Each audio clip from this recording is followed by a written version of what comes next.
All right, we're about to set the incubator there. Woo, with more quail. Love it, love it, love it. Hey guys, welcome to Appalachia's Homestead. Just got done with all the evening chores and whatnots.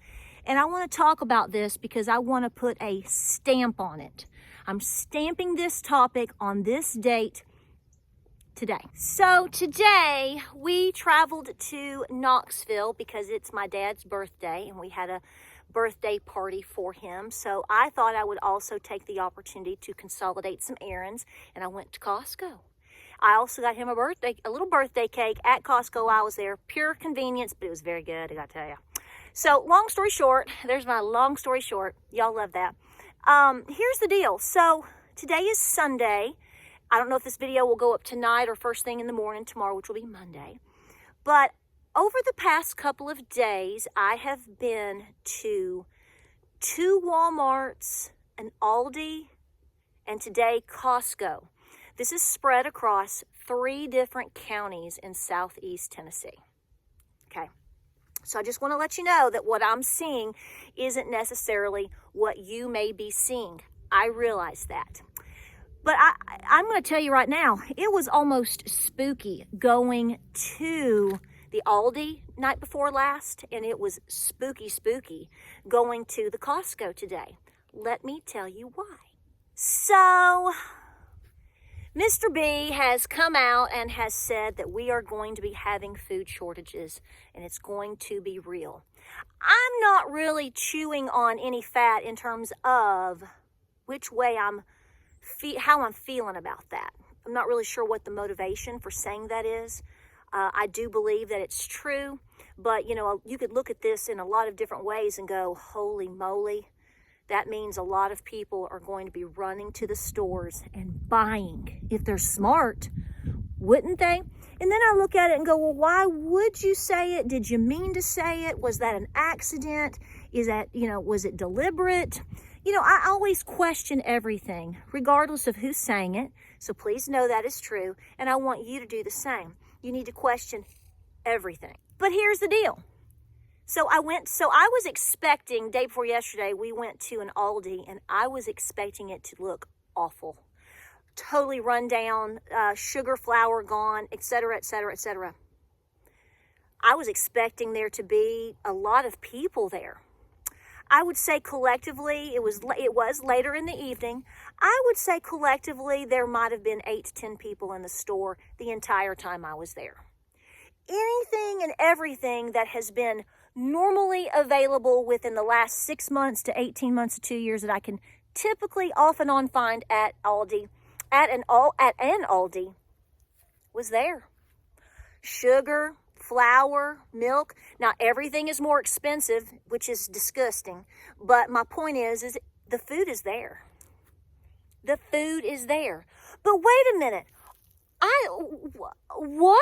Today, when I went to Costco, I'm going to show you the footage. I haven't seen our Costco in Knoxville, Tennessee that packed in 2 years. I don't ever even recall seeing that many pallets on the floor, baby, on the end caps. When I went in, I was like, they have moved everything around. You know how grocery stores typically move things around, which maybe they're just doing that to make you have to look and find and see other things. That's a marketing strategy. I get it.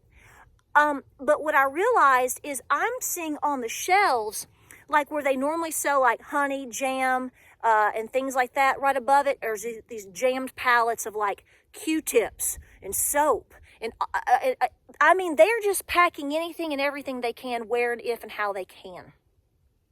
That's a good thing, right? As a consumer, you can go and get all of these things right now.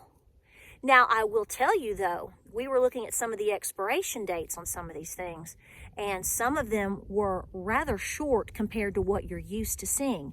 So the question is how is all this all of a sudden there? Has it been in the warehouses? Is it just now getting there?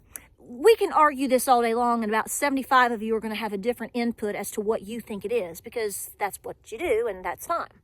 But nonetheless, my point is you can get in the car right now, well, tomorrow morning when they open. And you can go to the Costco. They were busy. Costco's busy. And some days are busier than others. But my point is, baby, go pile it up. Throw it in the buggy. So where am I going with this? What does this mean? Does this mean a hill of beans? It should mean a lot of hill of beans. I am right now on my own speaking up for I'm going to combine every bit of it together. I am combining the homesteading, prepper, doomsday, concerned mom, who's your daddy crowd all into one lump sum. And I am telling you right now, I am speaking for all of us in saying that we are not responsible for any food shortages that you are going to see, if we see any, because I really am praying so hard against this. If they come in the next 3 to 6 to 12 months, it is not from or because of anybody, regardless of who you are, because you are preparing. It is not your fault. That's right. It's not our fault. How on God's green earth can anybody in their right mind blame people that have been living a lifestyle accordingly? We have been trying to live a little bit more of a self-reliant lifestyle, learn the old ways, teach skills, and think ahead, live like our great-great-grandparents did. That's how they lived. They were preparing all the time. A little bit differently here and there, but they were. This is the lifestyle and the journey going back to our roots that this channel that we have been on, we have been point blank telling you for over 8 years. And James and I were talking about today, we've been hardcore doing this for about 15 years. We try very hard to think ahead, to plan ahead, to stay out of debt, to try to, just constantly as we go, stay ahead of all curves, because that's the way our minds work. That's the way that we live. Anybody and everybody that I know personally that is in the same boat, they're the same way. I'm not running out to the Aldi and buying 40 sugars. I never during COVID ran down to the road and bought 20 things of toilet paper here and 60 things of toilet paper there. No, that's not what we did. The people that are doing these things, which a lot of you out there, now I'm being generic when I say you to my audience, I get most of you are going to be like me. They're going to be like, yeah. See, in a crisis, the goal is, or even an inching crisis, or when there is a crisis, see, the goal is we don't want to have to go out and compete and get that stuff. So we take pride in going, we get a little bit here, a little bit there, a little bit of that. To me, if you've been alive and if you lived through the last 2 years as an adult, I don't see how in your right mind you're not trying to prepare the best way you can. I get that there are people with limited means. I get that there are people with disabilities. I get that there are people on a budget. I'm on a budget too. And I've already said many times before that these people actually are the ones trying the hardest. This is why I tell you, get 5 or 10 cans a week, an extra roll of toilet paper here, an extra peanut butter there. Just put it away, keep ticking along and put it away. That is not hoarding, and that is not panic buying. This is a hot topic that we have discussed several times. But here's what I'm saying, and I'm just going to just blare it out there. After today, if anything were to happen, I don't know what it would be. Let's pray against any ill intentions of any sort against this nation and the world anymore. No more. You have every opportunity right now. I'm telling you right now, get in your car and go get what you need. Yes, it's more expensive. Yes, you may have to drive a little further. No, it may not be exactly what you want, what you might be used to.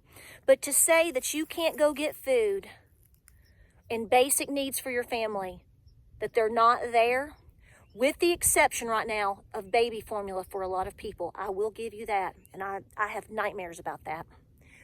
But for the most part, after what I have seen the last 3 or 4 days, it is not people like me, and for you watching that are that right here with me, it is not your fault. I know you know this, but somebody's got to speak up for us.